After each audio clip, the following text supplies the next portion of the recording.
Thanks everyone for joining today. Before we begin the presentation, I'd like to note that the views expressed in the written materials or any publications we share or that speakers and moderators share do not necessarily reflect the official policies of the Department of Health and Human Services, nor does the mention of trade names, commercial practices, or organizations imply endorsement by the US government.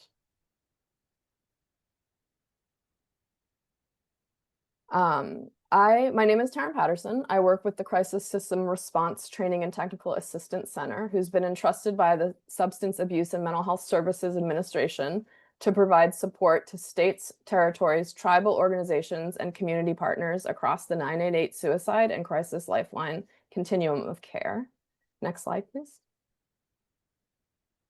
Today's event is a training and educational opportunity related to the design and operations of crisis systems and is not intended to be a source for individual treatment recommendations or for the resolution of concerns related to individual experiences or interactions with service providers. We want to take a moment to remind you of a few options for further support should you need it. Whether you're facing mental health struggles, emotional distress, alcohol or drug use concerns, or just need someone to talk to, crisis counselors are available to you through call, text, or chat by dialing 988. Additionally, our CSR-TTAC team is available for free training and technical assistance or feedback and can be requested through our email or phone line that you see here. The phone is 844-464-8338. Let's ensure we're all comfortable with the technical aspects of the webinar. We do have ASL interpreters joining today and closed captioning is enabled. I want to share with you just really quickly about where we do have our ASL interpreters spotlighted, but additionally, right here, you'll see a button that says interpretation. If you click that, you can toggle between sign language off and American Sign Language on. So feel free if you need to do that, in addition to having the ASL spotlighted. Okay, so today's webinar is Strengthening Crisis Systems for Older Adults, Insights from Cross-Agency Partnerships. By the end of the webinar, participants will be able to better understand trends and risk factors associated with suicide and social isolation in older adulthood, examples of specialized crisis services and cross-agency collaborations for older adults across Pennsylvania that can improve care for older adults experiencing a mental health crisis, and apply best practices to develop sustainable cross-agency partnerships in the crisis service system. Next slide, please. So we're going through the welcome and introductions now. We will turn it over shortly to our first speaker, who will be covering the background of this and the scope of the issue. Then we'll spend the latter portion of today's webinar on state examples from Pennsylvania of aging service providers within the crisis system.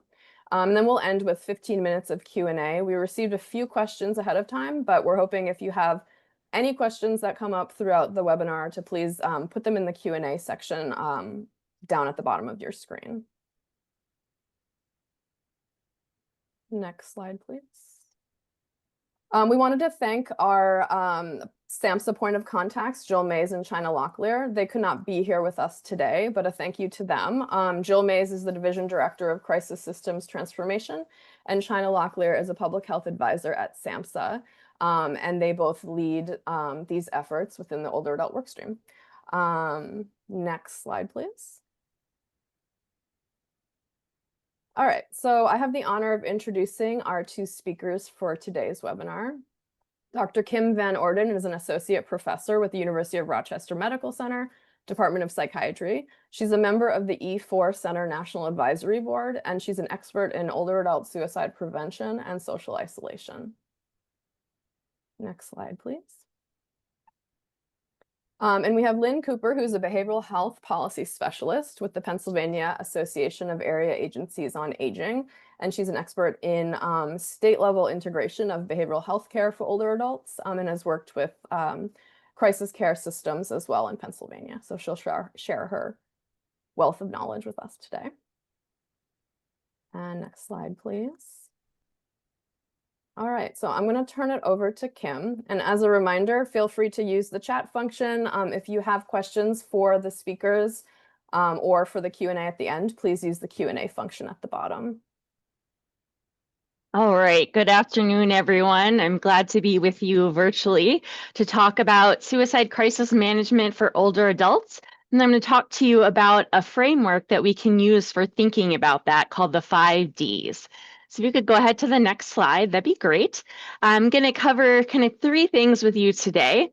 The first two I'm going to do together. I'm going to talk about this framework for conceptualizing suicide risk. And then within that conversation, I want to talk to you about some brief crisis management strategies or interventions that you can use to target each of the factors in that model. And then I'll finish up with where you can learn more about all of this stuff, given that we only have a short amount of time together. So next slide, please. I always like to start though with something really important before we talk about suicide in later life, to acknowledge and remember and honor the fact that later life is actually a time of usually increased well-being. It's a time of emotional resilience. So when we talk about suicide in later life, we have to remember that actually the normative developmental pathway in later life is towards increased well-being and greater satisfaction with our relationships. And so the reason my work is focused on social connection is that that's something that can be malleable. It can help us get back on track developmentally.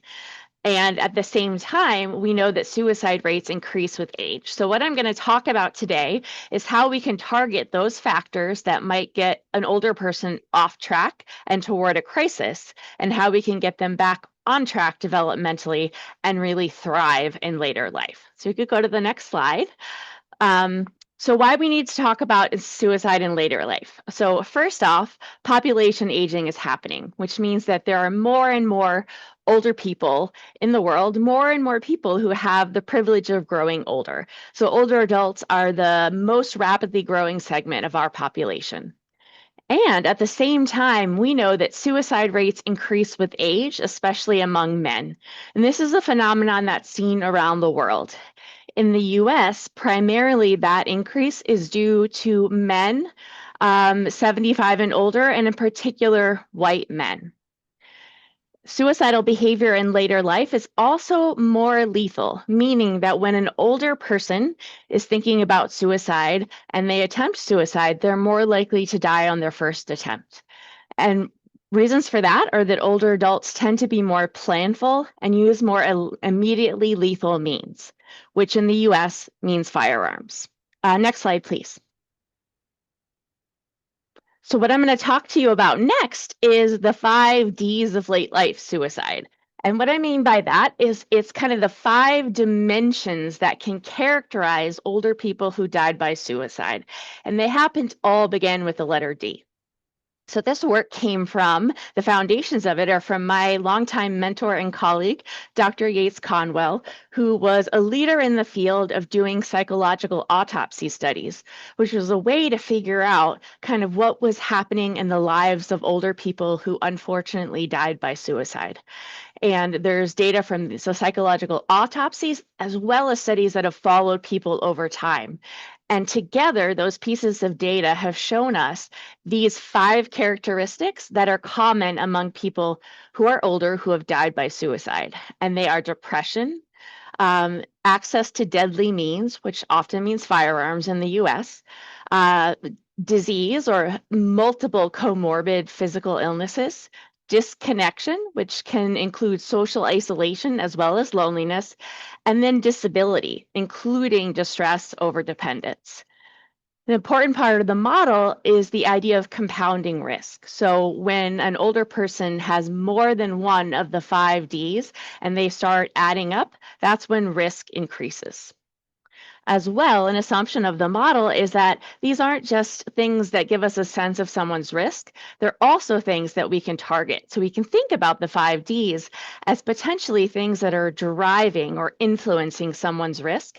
Therefore, if we can target them with our behavioral interventions, we can likely reduce risk.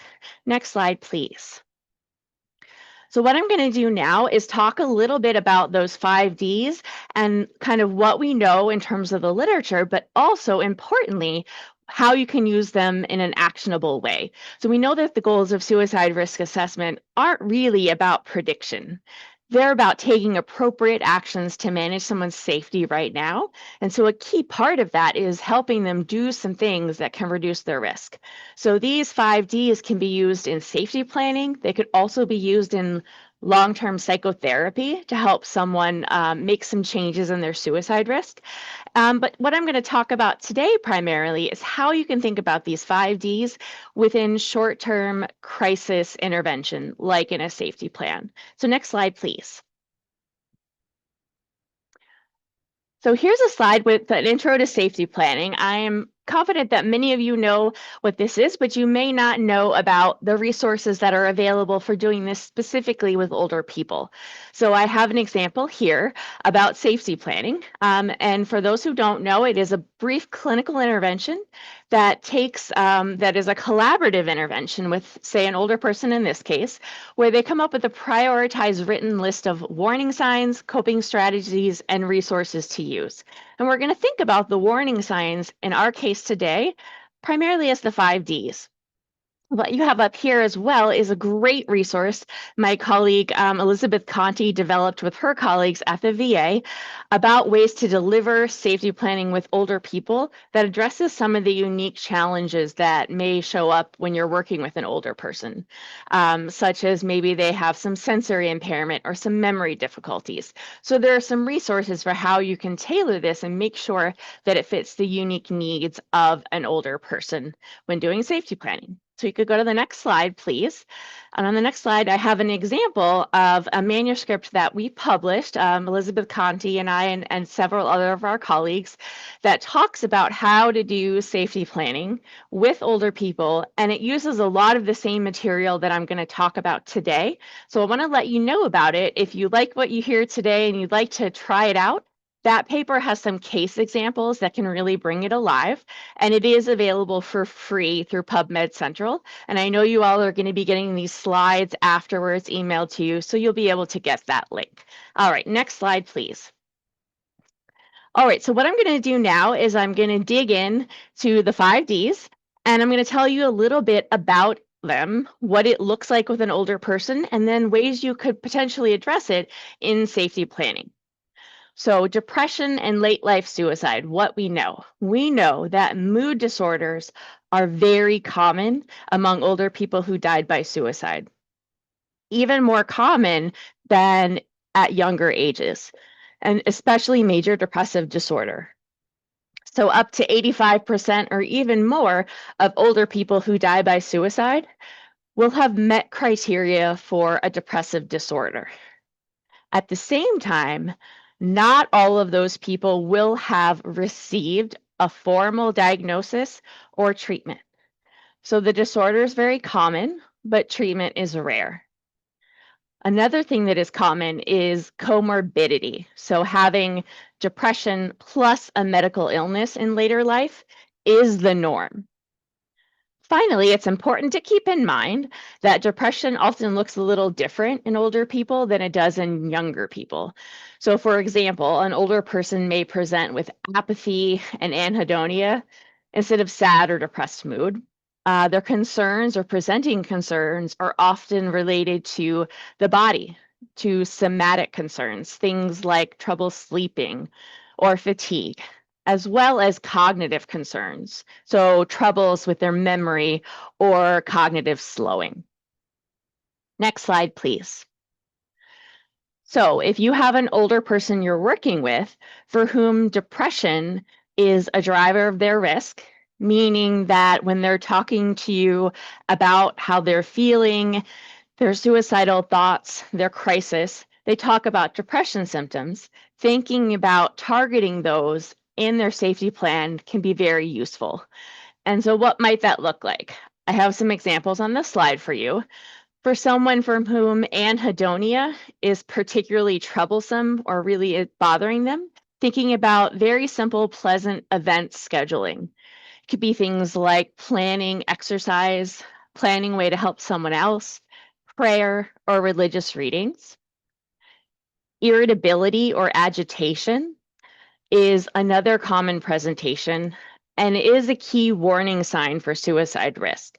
So for an older person who's very troubled by irritability or agitation, that can be a really good thing to target in a safety plan. And so you might suggest things like exercise to make the body feel a little better, self-soothing with the five senses. So things like sipping a cup of tea, if they have a pet to engage with, or relaxation. Another common presentation might be apathy. So an older person who talks about not really wanting to do anything and you're having trouble even engaging them in the process, you might think about enlisting family to help with scheduling and starting pleasant events. You could even have them get started when they're talking with you. Anything to sort of jumpstart and get them moving. So sleep is another key problem that often presents with depression. And for that, you can offer brief sleep hygiene. So next slide, please. Okay, so now we're to the second D. So we're talking about disease. And what we're talking about here is primarily physical illness. And we know that most older people who die by suicide have more than one physical illness that they're dealing with. And the jargon term for that is multimorbidity, which you see up on the slide, which means more than one illness at the same time. And in particular, some data has shown that once an older person has 7 or more co-occurring illnesses, their risk may be particularly high. We also know that there's often a decline in health in the year prior to an older person's death by suicide. We know that poor sleep quality is a common presentation. We also know that most older people who die by suicide are seen in primary care in the weeks and months prior to their death. So what that means is that collaborating with an older person's primary care physician is really important and an essential part of suicide prevention with older people. But there are a few things we don't know yet, and that's what I have for you on the bottom of the slide. One is that research hasn't clearly shown us which specific illnesses or organ systems may be most strongly linked to suicide risk. It's also unclear which illnesses are linked to developing thoughts of suicide versus acting on those thoughts. Finally, we don't know which mechanisms account for the link between illness and suicide. It could be things like shared neurobiology of the illness and stress. It could be the impact of the illness on someone's functioning. There's a lot we still need to learn. The next slide, please. So how might you target disease and crisis management? So I have a couple examples here. One is helping someone think about their physical health as part of their overall health and essential to managing their mental health. So things like if someone has physical therapy exercises they need to be doing, thinking about prioritizing that, making a doctor's appointment if that needs to happen, exercise if indicated. Another strategy can be focusing on meaning. So when we have distressing things in our life that we can't immediately change, refocusing our attention on our reasons for living and meaning in life can be a way to help us cope with those stresses. A third strategy is managing physical pain. That can be a real driver for thinking about suicide for some older people. So some strategies might be relaxation, distraction, and also committing to taking medicines as prescribed. Then our fourth strategy is managing hopelessness. So if an older person is distressed about their illness and feeling hopeless about it ever getting better, doing some very brief cognitive restructuring can be helpful. So listing helpful thoughts to cope with hopelessness or fear about an illness progressing. So you may often hear an older person talk about fear about developing dementia. So teaching them some strategies to notice those thoughts, realize their thoughts, and then develop some more helpful statements that they can tell themselves when they're feeling distress. And very importantly, writing them down so that they have access to it when they're feeling really upset. Next slide, please. All right, so disability and late life suicide. Another word for disability is functional impairment. So that is when you're having trouble with activities of daily living or instrumental activities of daily living. So ADLs are the kind of more basic things that are involved in taking care of yourself, like being able to shower, to deal with brushing your teeth, being able to get dressed. Instrumental activities of daily living are things like paying your bills, doing your grocery shopping, all of those types of things.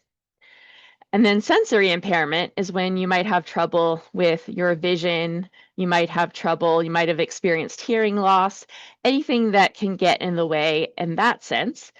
And we know that those types of difficulties are very common for all of us, including for older people, and that they themselves are not causes of suicide. So what are the instances in which someone's risk might be increased? So that's what I have for you on the third and the fourth panel. So when someone has these difficulties and they need a lot of help, so needing assistance with ADLs, so things like needing a visiting nurse or a home health aide, those have been shown to be more common in people who die by suicide. As well, having a high need for control. So when you combine disability with distress around it or difficulty coping with it, you're going to be more likely to have someone thinking about suicide.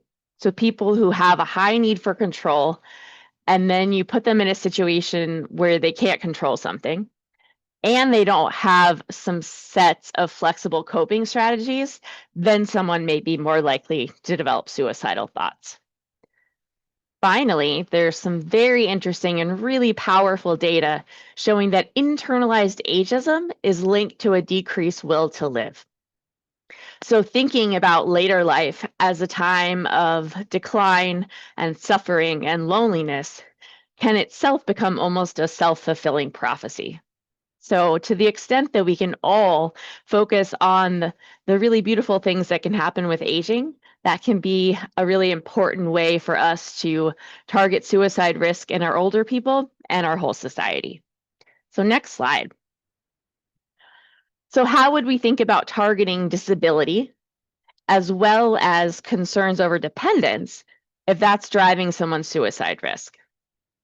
First, a really important one would be to target perceptions of burden on other people if those are present.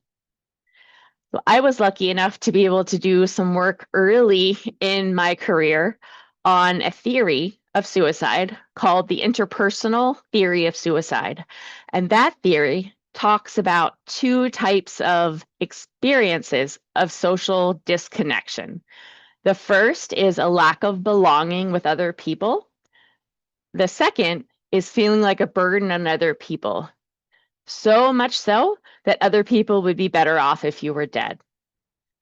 It's important to note that in the vast majority of circumstances, that is a cognitive distortion. So it's not true.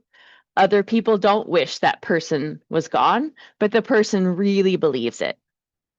And there's interesting data showing that caregivers who are experiencing burden from caregiving, the degree to which they feel that isn't correlated with how much an older person feels like a burden. They're very separate.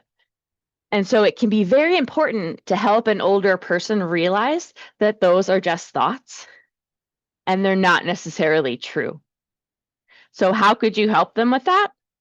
You can help them think through, well, if you had a friend in your situation who was needing a lot of help and they were feeling bad, they were feeling like they were a burden, what would you tell your friend? Because we're often much better at being compassionate with those we love than we are with ourselves. So thinking about some of the things they would tell their friend and writing that on their safety plan can be very, very powerful, because thoughts about being like a burden on others is very tightly linked to thoughts about suicide.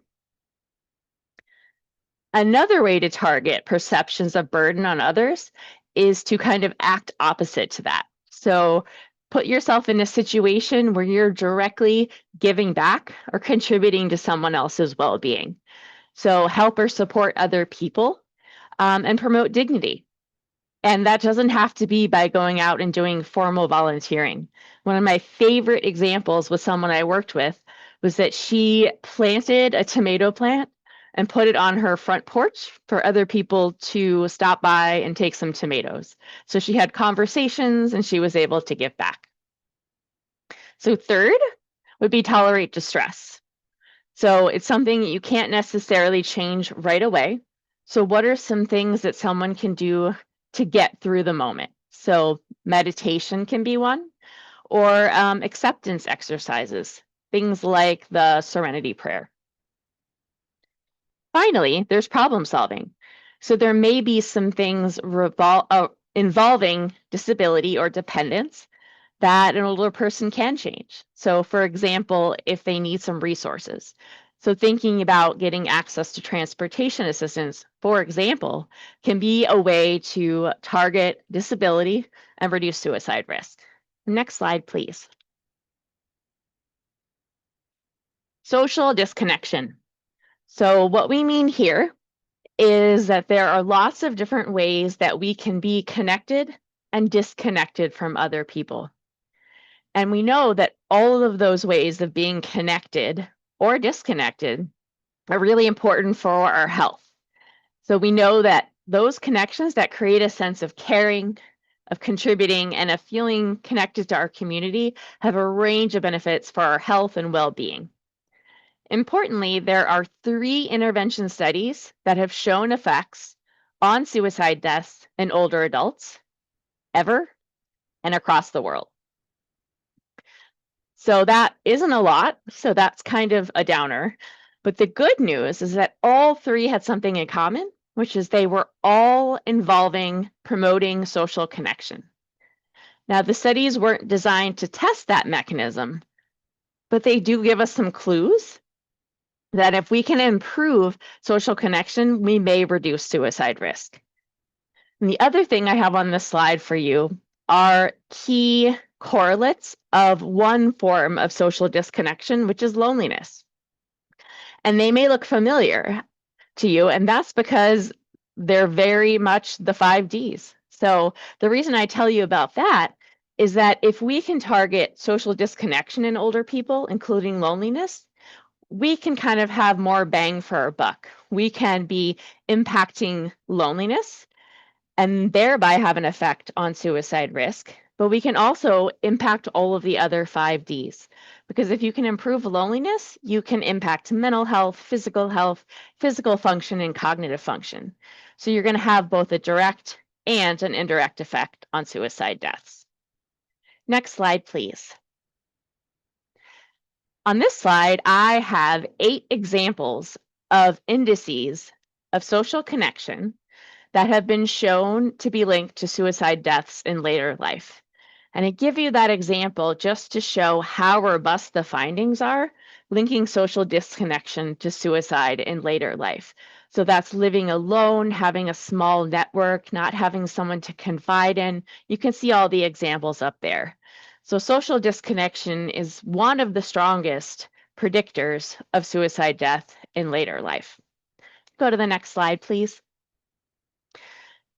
So if we're thinking about a safety plan or crisis management, we may not be able to change someone's loneliness right away or change any form of social disconnection right away. What we can do is start someone on a path towards feeling more connected, and we can do some small things that kind of get the ball rolling or get us towards an upward spiral. So one of the most important things that I've seen in my work around social connection is helping people realize that being proactive is really important. And that a lot of times everyone's sitting around waiting for someone else to reach out. And so it doesn't mean that there's something wrong if you need to reach out. In fact, it's completely common. So making a plan to reach out to friends or family, if someone doesn't have that, there are warm lines they can call to get some support. It can even be something where you're not face to face with someone, but you are making yourself feeling connected. Things like writing a letter or an email, baking cookies for someone, even planning future activities. Those are all things that put us in a place where we're thinking about our connections, even if we can't be with someone in that moment. If an older person is feeling a lot of grief and that's driving their loneliness, then attending that in whatever way someone feels comfortable can be useful. So finding a support group, journaling, prayer, any of those things that are comfortable for an older person can be useful. A third strategy can just be around people. So targeting disconnection doesn't have to mean building new long-lasting relationships. In fact, one of my colleagues, Karen Fingerman, has really neat data showing that these smaller ties, like seeing someone at a grocery checkout or at a cafe, and they know your name, those can be really powerful for our physical and mental health. So we shouldn't discount them. So even just getting out and being around other people, maybe in the lobby if you live in a senior living community, listening to the radio or music, spending some time in a coffee shop, can all be really powerful ways to take the edge off of feelings of loneliness. Finally, addressing any sort of structural barriers that an older person has to being connected can be a really important part of a safety plan, including links to resources or transportation assistance. The next slide, please. So the fifth of our 5Ds is deadly means. And so what we know here, as I mentioned before, is that suicide attempts are more often lethal among older people than among younger people. So in the US, part of the reason for that is that older men in particular maybe are more likely to use firearms. So an older person who has access to a firearm, including in their home, that's a very strong risk factor for suicide deaths. Older people tend to be more planful and determined, and sometimes are less likely to be discovered due to frailty or isolation. So characteristics of those who die via firearm are those who live in rural areas and who have a history of military service. A particularly dangerous combination is an older person who has a firearm in the home that's not stored safely and some cognitive control deficits. So what I mean by that is difficulties with inhibiting impulses, acting quickly. You can see how having a firearm in the home and difficulty being able to control impulses could be a potentially lethal combination. So next slide, please. So what are we going to do about someone who has a firearm in the home? Well, first off, we're not going to say because we're doing suicide prevention that we're anti-firearms, not at all. But instead, we're pro-firearm safety. So I have some example links on the slide for you. The top one is the Firearm Life Plan, which is a really non-judgmental, useful way to think about safety with firearms. And in particular, what I like about it is this doesn't focus just on suicide. It also talks about things like if you were to have cognitive decline or think about having grandchildren over. So it's really thinking about how we can safely manage firearm ownership as our life changes and as we grow older. If you'd like to learn more about lethal means counseling, in particular for managing suicide risk, I have a link there, and there's quite a bit of information on how to talk about these issues, how to think about it, and how to do it in a way that's acceptable to people. Second, you can enlist the family, so safe storage of medications or removing lethal means. So working with an older person's family is so important. So just like with children, we might include the family. With older people, that can be very important as well. So if you have an older person who might have some difficulties with cognition, just include the family, work together. Planned check-ins can be important. So the reason for that is older people are less likely to spontaneously tell you about suicidal thoughts. And so they may be less likely to call you in a crisis. And so one way to manage that is to plan to reach out to them. I'm much more likely to do that if I'm working with an older person who has a firearm, because I want to make sure that if their risk changes, we have a plan. Because suicidal crises tend to wax and wane. And so we want to be able to check in with a person if that risk is increasing. Finally, removing alcohol. So it's less likely for an older person to use alcohol in a suicidal crisis than someone at in a younger age. But when it does happen, it's very dangerous. So having alcohol and drinking to provide liquid courage is more likely to result in a lethal suicide attempt. So next slide, please. So some risk management adaptations for older adults in crisis. So while I'm not going to teach you all about assessing suicide risk, there are a few things I do want to mention. Like I started with, suicide ideation isn't normative in later life. For those of us who are working primarily with older people at suicide risk, it can be easy to forget that. Second, consider capability for suicide. The idea with this construct is that it's actually, thankfully, very hard to die by suicide. One has to have acquired a bit of fearlessness about it, a bit of pain tolerance, and have access to lethal means.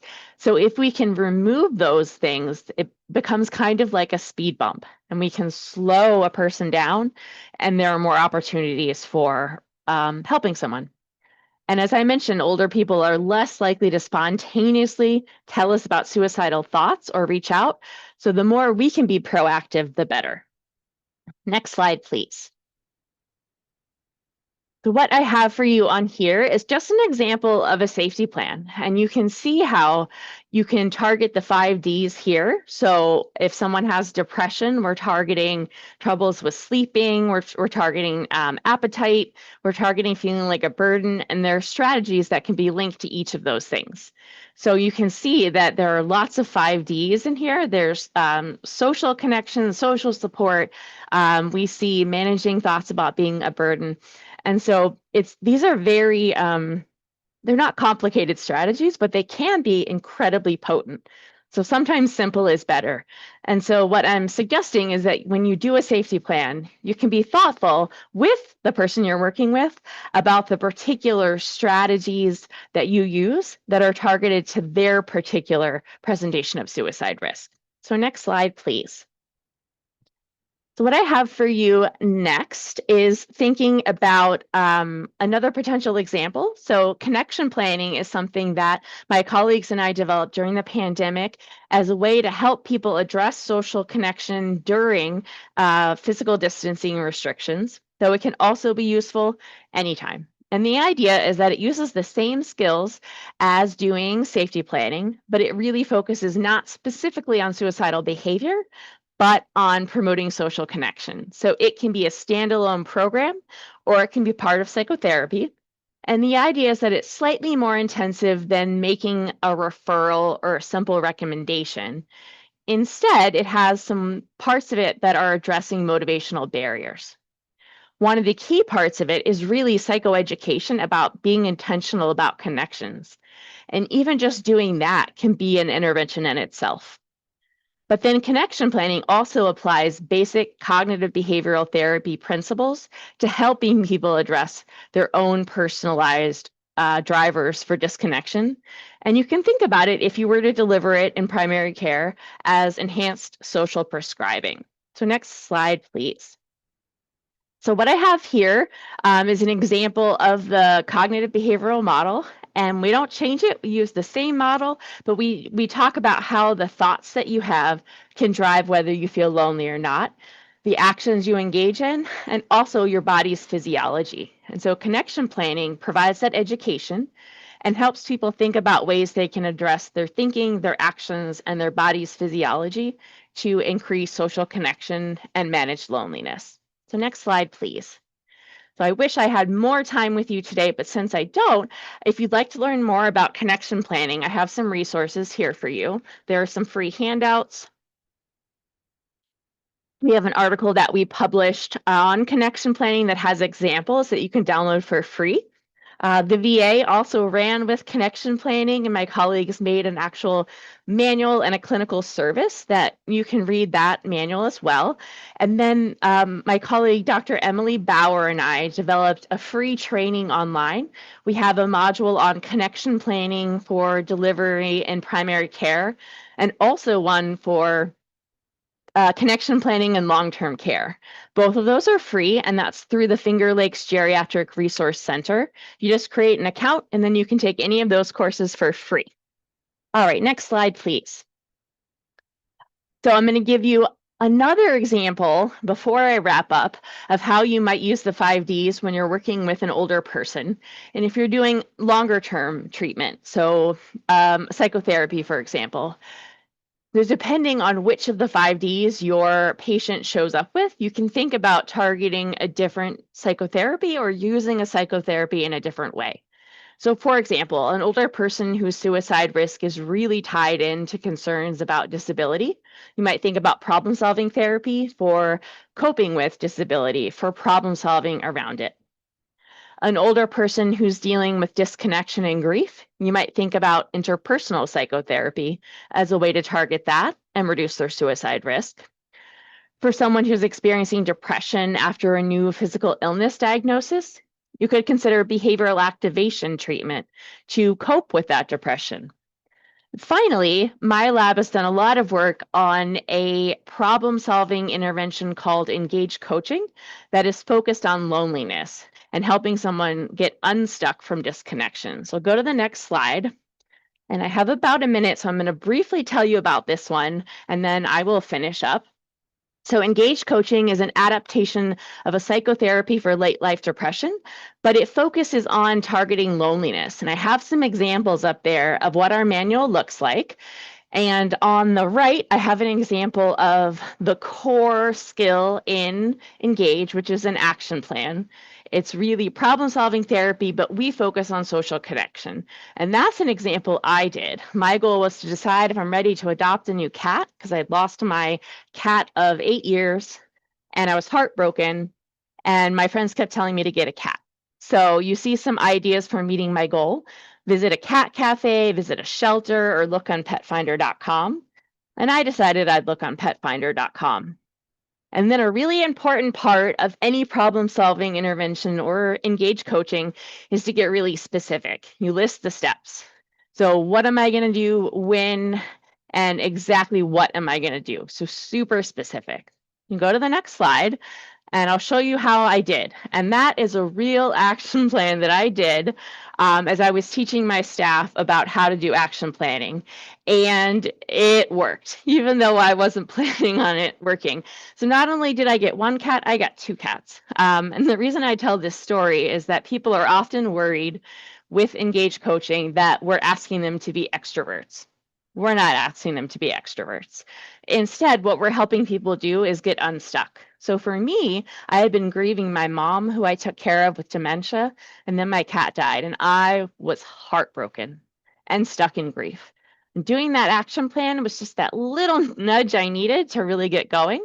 And so you see there are maraschino cherry and sundae. They're my ice cream kitties. What you also see on the slide are QR codes, and you can scan those and you can download our manuals.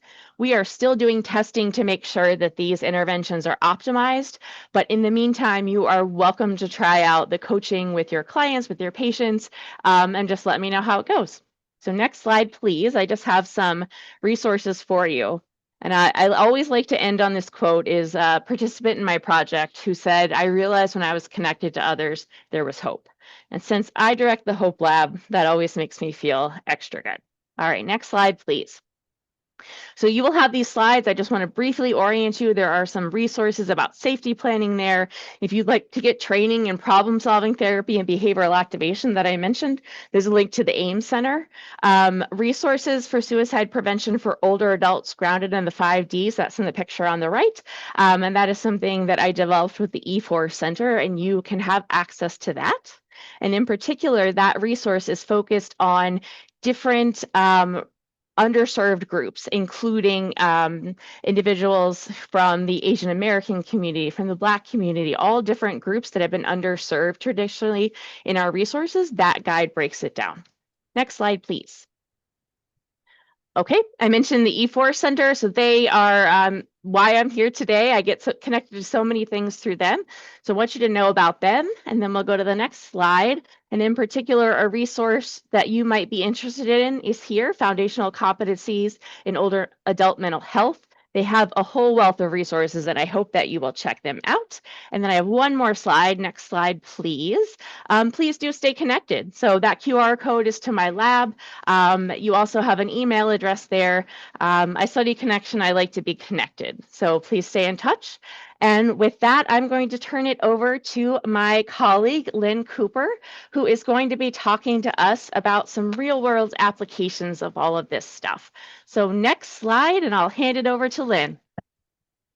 Thank you very much, Dr. Van Orden. That was a tremendous presentation. I've been through lots of presentations about suicide in older adults, and I learned a lot from yours. So thank you very much.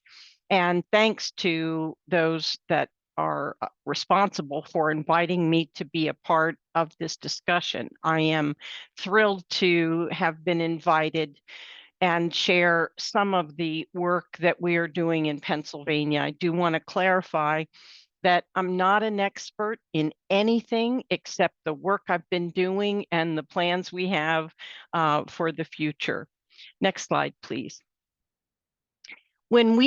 I started working on this issue 4 years ago. I was hired by the Pennsylvania Association of Area Agencies on Aging. Our association represents 52 AAAs across the Commonwealth. And one of the primary reasons that I was hired was to help our area agencies on aging access mental health and substance use disorder services for the older adults they serve. Our AAAs were having some significant problems accessing those much needed services. One of the slides this slide actually that I often start with is basically explains why this is so important. Not only is it important today for the population as it exists, but there is a large increase in older adults predicted for the future. And what we are talking about in Pennsylvania is that by 2030, which is 4 years and a few months, we will be seeing a 39% increase in the number of people over the age of 60. 1 in every 3 people in Pennsylvania will be over 60.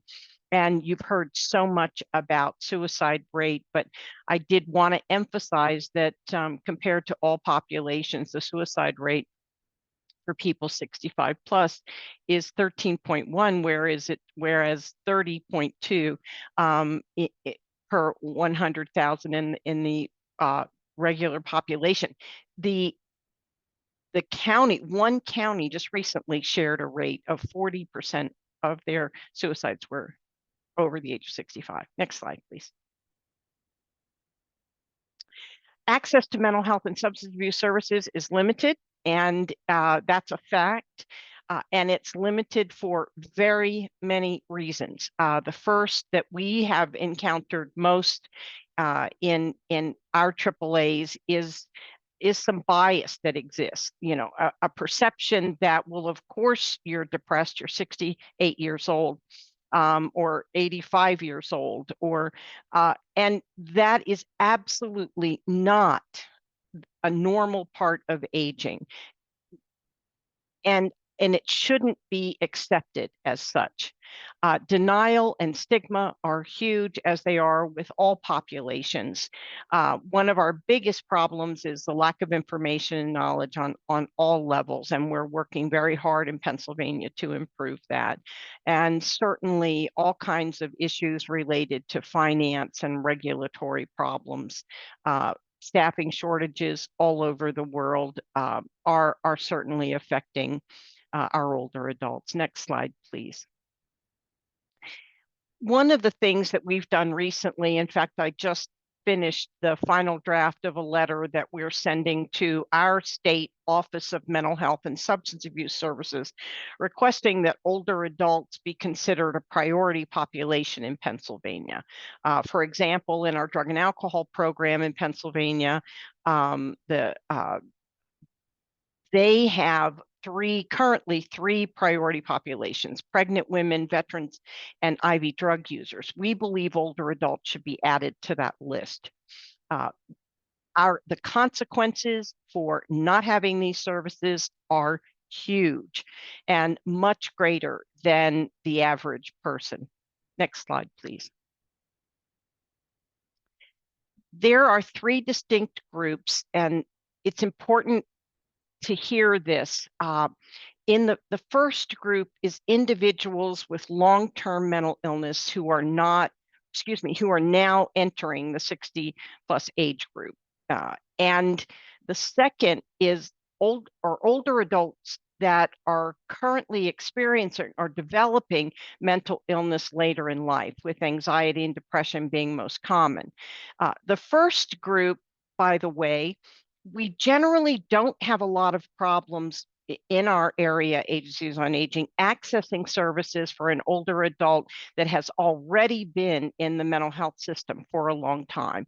It's our folks that are currently experiencing or developing a mental illness later in life that we have serious problems accessing services. And the next group is even harder, and that's older adults who have been diagnosed with a neurocognitive disorder or decline, and also a co-occurring mental health problem. Next slide, please. This is one of the avenues, one of the things that we are so fortunate to have in the state of Pennsylvania. And I know every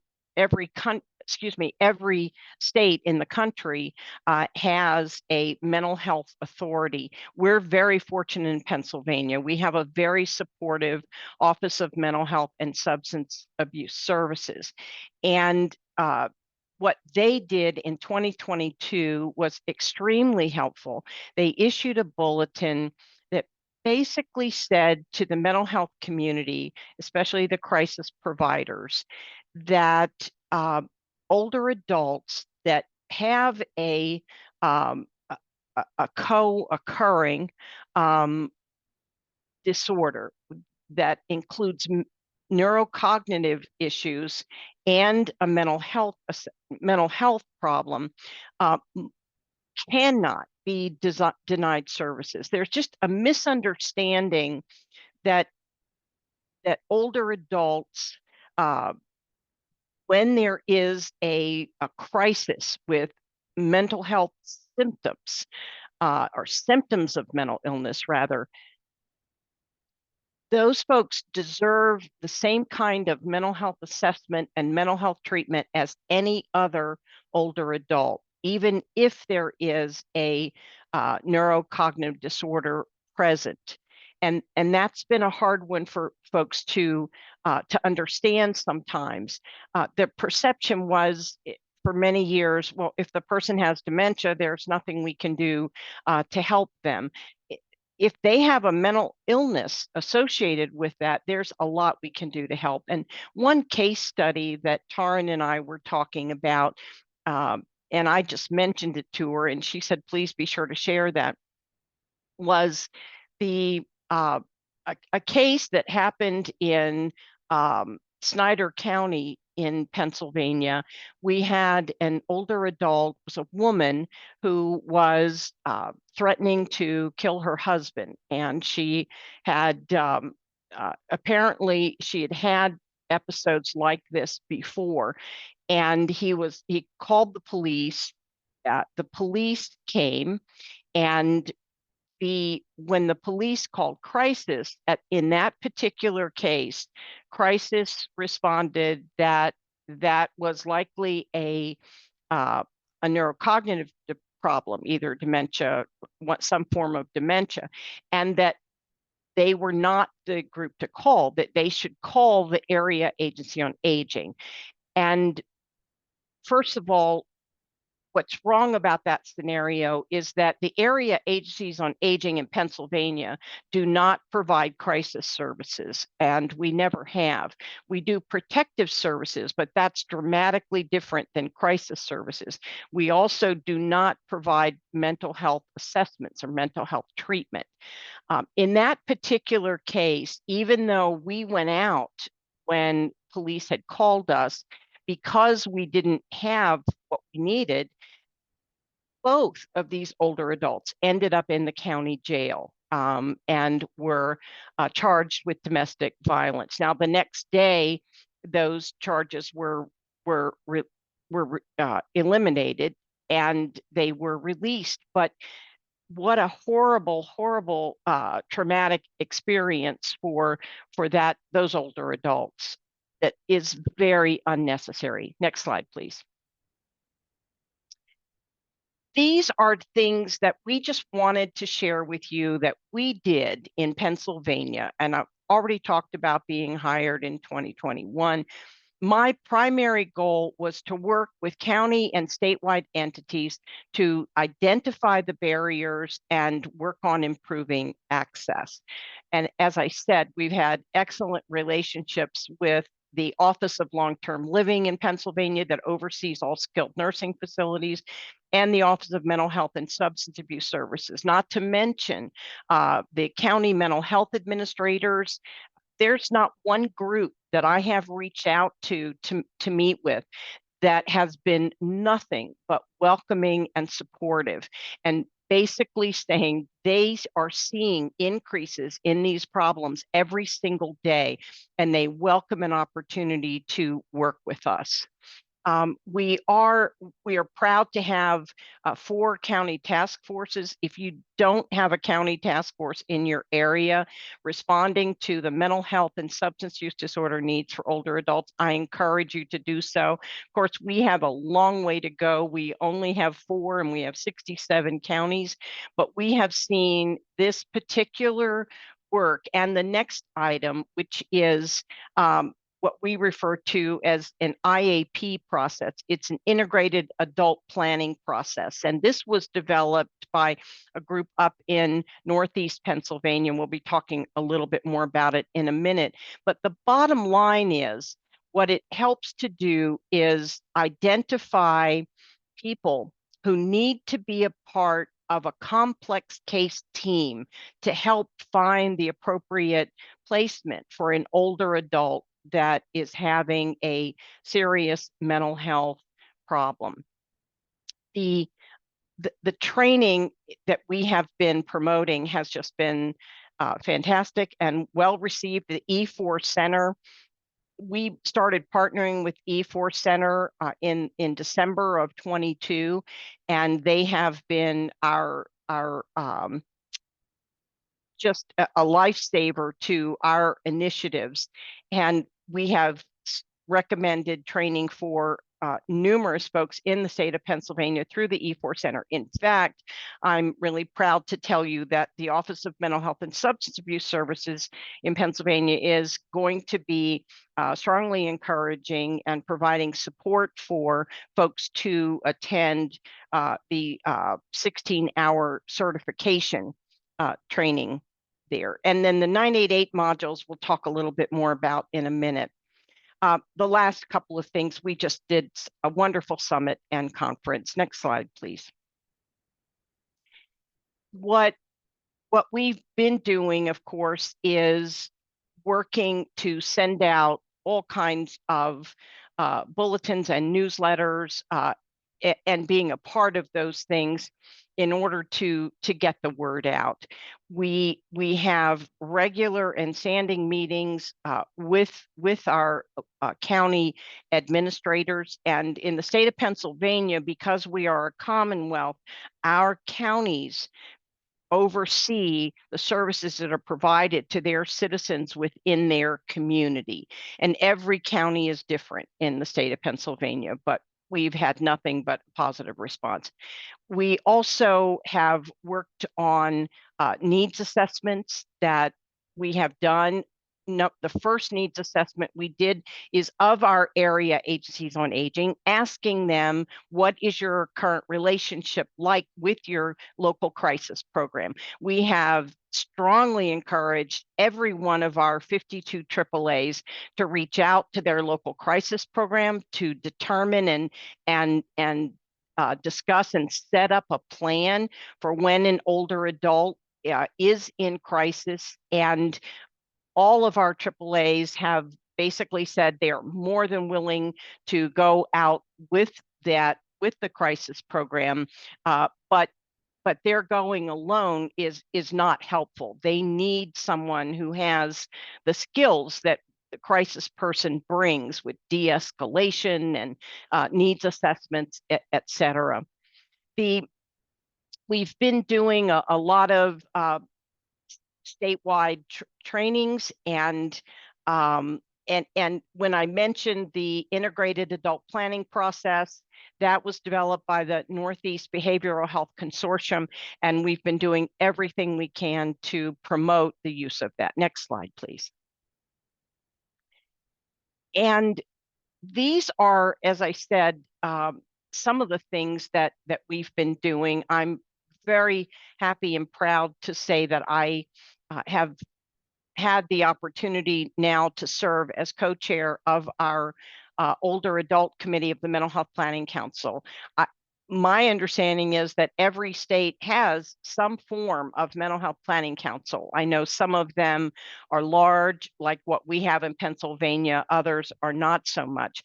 I also have been told that not every mental health planning council in the country has an older adult committee. They often have a kids committee or an adult committee, but we believe very strongly that older adults are different. We need different responses, and we need people who are specially trained in working with older adults and programs that are developed for the needs of older adults. I'm proud to tell you that in January, I celebrated 35 years of recovery, and an important part of my maintaining my recovery from alcoholism has always been accessing mental health services when I needed them to deal with the issues that I've struggled with my whole life, depression and anxiety. But my needs are dramatically different than the person that is 35 years old. We're in a different place and those considerations need to be made. We also were pleased that our Office of Mental Health and Substance Abuse Services supported a survey of all of our mental health administrators.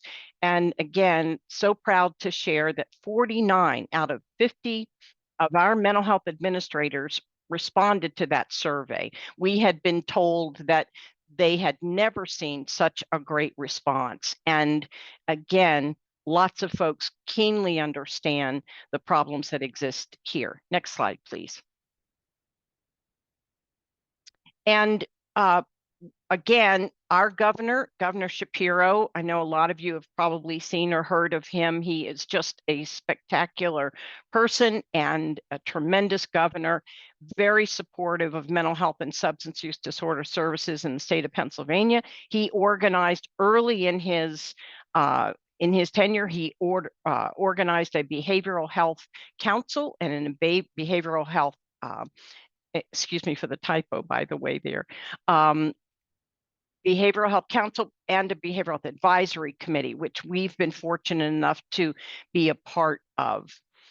The other issues that we're working on right now are various state legislative issues that relate to older adults. I get requests every day to review legislation that relates to the mental health or substance use disorder needs. One of the most important things that's being looked at right now, Representative Michael Schlossberg in Pennsylvania is working on improving our statewide Mental Health Procedures Act. And that may not make sense to anyone outside of Pennsylvania, but that is the legislation, the act that oversees involuntary commitments and voluntary commitments also. But there are special considerations that need to be made for older adults, and we're pleased to have been a part of that. We are also working very hard with the Office of Long-Term Living and the Office of Mental Health and Substance Abuse Services, along with all of our Medicaid managed care programs in the Commonwealth. All three organizations that represent nursing facilities have been involved in these discussions also. And what we're trying to do is identify access in long-term long-term service system to provide the care for older adults with serious mental illness. And this has been a huge problem in the state of Pennsylvania, primarily because of restrictions on specific medications, medical directors not feeling comfortable. If an older adult has any kind of history, and this happened to my brother. He had dementia late in his life, and he did have a few violent outbursts. And boy, to try to find him a place to live with the help to get the nursing help he needed was extremely difficult. A lot of our older adults are getting stuck in hospital systems for way too long. And of course, Medicaid managed care. We've been a big part of that in the last 4 years. Next slide, please. And these are just some of the things that we're going to be doing in the future. I'm not going to go through great detail on these, but the bulletin that I mentioned earlier, we are in the process of getting that bulletin out as often as we can to as many folks that we can in the mental health system, especially the crisis programs. We surveyed our members last fall, and 49% of our members reported an improved relationship with their crisis programs. And we were so happy to see that after just a couple years of the work that we're doing, but clearly we need 100%.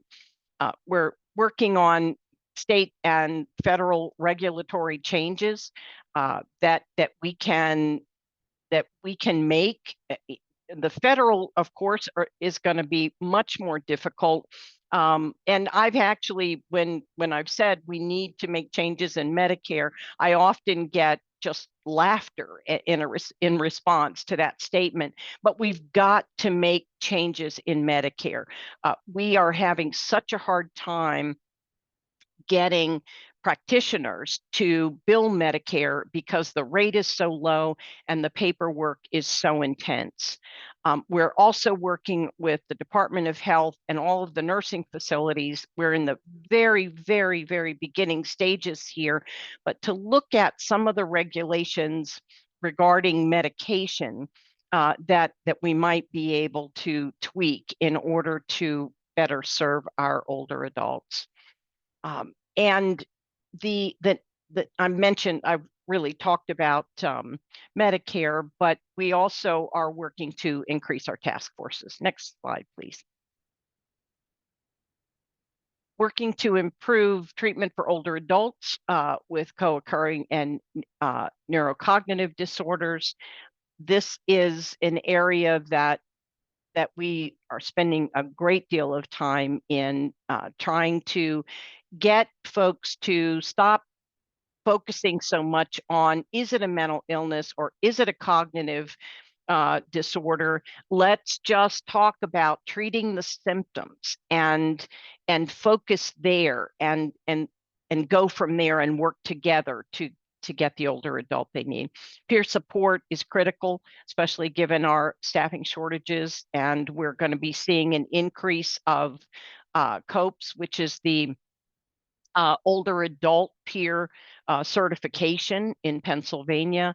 We continue to work with our hospital and health system of Pennsylvania. In fact, I just presented yesterday at a meeting in Harrisburg, which is the capital of Pennsylvania, to talk about what we can do to help emergency departments that are encountering older adults with very little access to placement opportunities for those folks.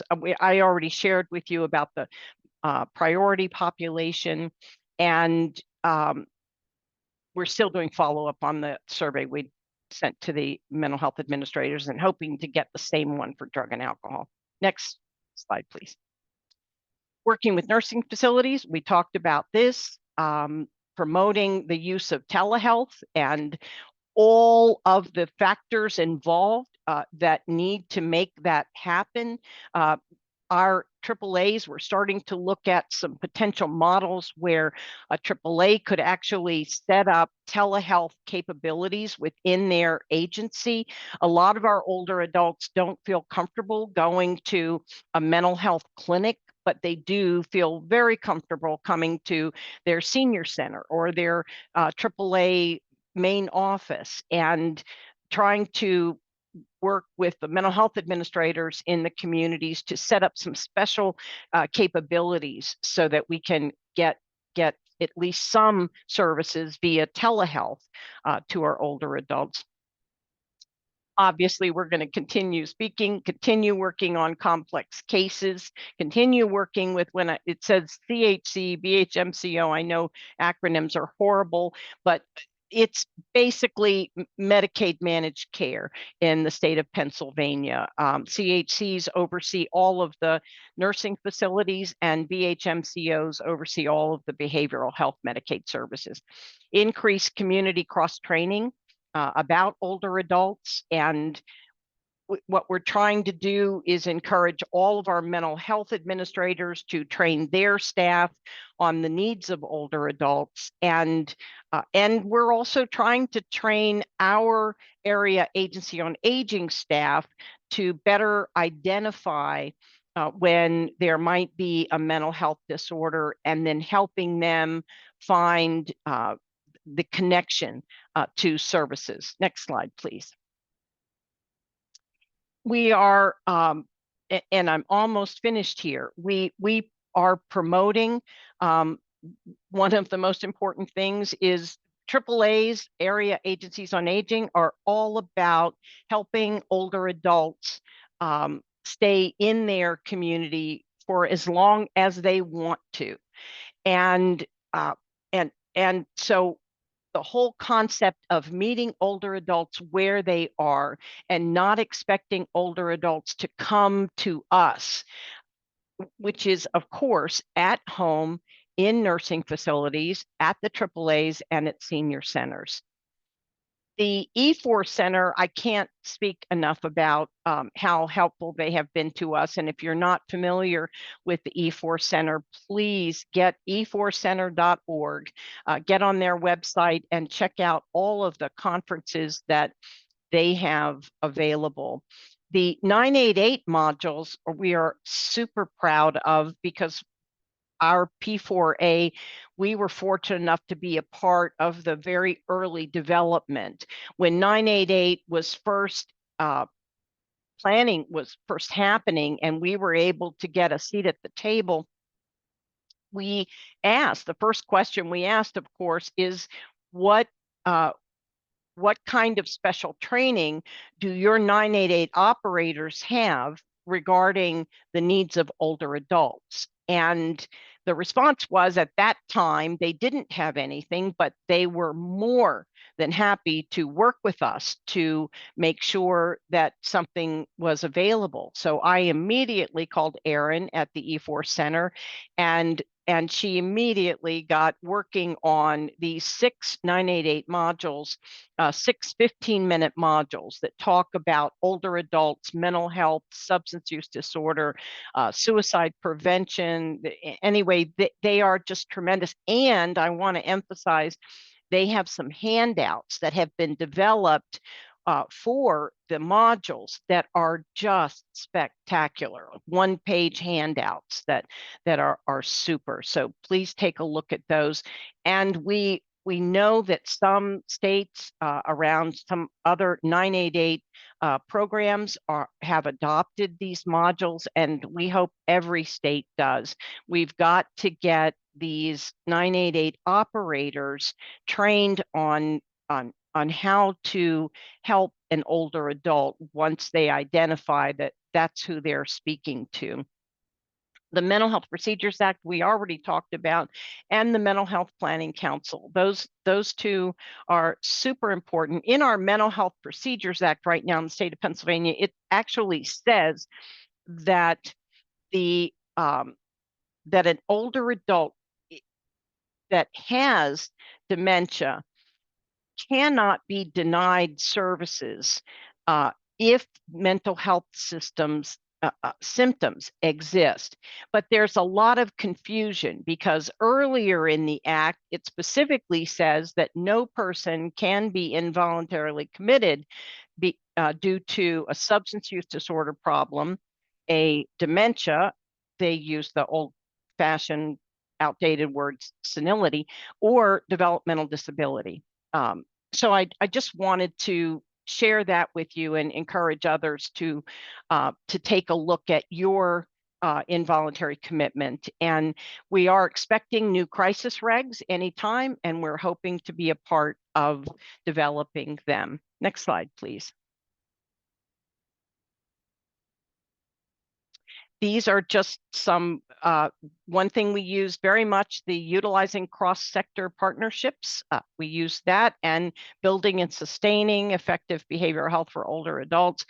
Both of those were extremely helpful to us in our development of our initiative and our work. Next slide, please. That's me. That's my contact information. Please don't hesitate to give me a call or send me an email if you have any interest in talking about some of the things that I shared with you today. And thank you again for this opportunity. I am so grateful.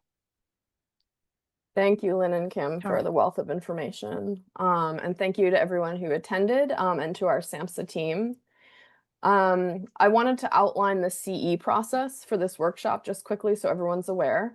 So after today's event, you will receive an email from the 988 TTAC that will include the slide deck and the link to the CE evaluation.